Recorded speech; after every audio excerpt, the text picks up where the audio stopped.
ये उस समय की बात है जब मैं शादीशुदा औरत थी और एक शरीफ औरत थी। मेरी 2 बेटियां थीं, लेकिन वो दोनों सौतेली थीं। उनकी मम्मी मर चुकी थी और अब मैं ही उनकी मम्मी थी। मेरे पति एक प्राइवेट कंपनी में काम करते थे। पति की आमदनी से बस किसी तरह से घर चल ही पाता था। कभी मौज मस्ती या शौक पूरे नहीं हो पाते थे। फिर एक दिन मेरे पति की एक्सीडेंट में मौत हो गई। चूंकि उनकी कंपनी प्राइवेट थी, इसलिए उधर से कुछ भी हेल्प नहीं मिली। अब मेरे लिए घर चलाना मुश्किल हो गया था। फिर मैं एक दिन अनिल से मिली।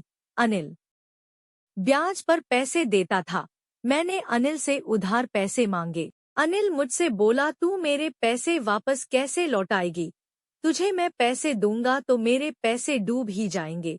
भाग इधर से, मैं तुझे कुछ नहीं दूंगा।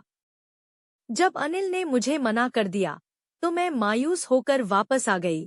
अब मैं न्यूज़पेपर में जॉब के लिए एड देखने लगी। मुझे एक जगह सेक्रेटरी की जॉब दिखी और मैंने उधर कॉल किया। हेलो, मैंने आपका एड देखा है, आपको सेक्रेटरी की जरूरत है। सामने से जवाब आया, जी हाँ है। मैं ये जॉब करना चाहती हूँ। सामने से पहले कभी सेक्रेटरी का काम किया है? जी नहीं, लेकिन मैं कर लूंगी। सामने से, ठीक है, कल इंटरव्यू देने आ जाओ। मैं खुश हो गई और दूसरे दिन लाल रंग की साड़ी पहनकर इंटरव्यू देने चली गई। वह जगह एक बहुत आलीशान बंगले की थी। मैं अंदर गई।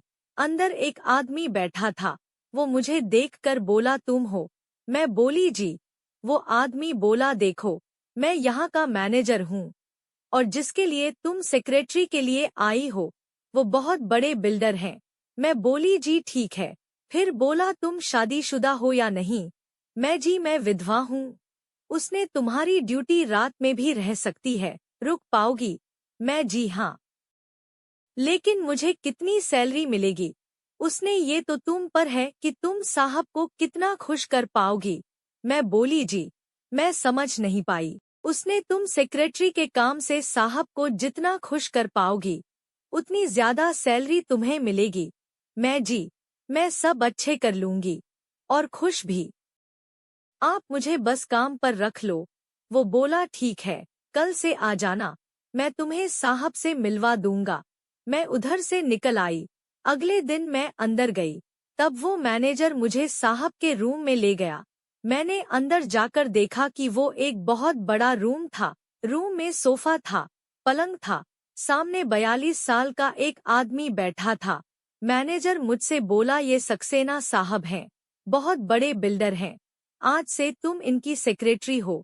फिर वो सक्सेना साहब से बोला, साहब यह अंजलि है, आपके लिए नई सेक्रेटरी। फिर मैनेजर चला गया। अब मैं और सक्सेना कमरे में रह गए थे। सक्सेना ने मुझे अपने पास बुलाया और टीवी ऑन कर दिया। मैं उसके नजदीक गई तो उसने अपने बैग से एक डीवीडी निकालकर कहा, इसे लगा दे। मैंने डीवीडी प्लेयर में डीवीडी लगा दी। फिर जैसे ही डीवीडी ऑन हुआ तो सामने टीवी पर एक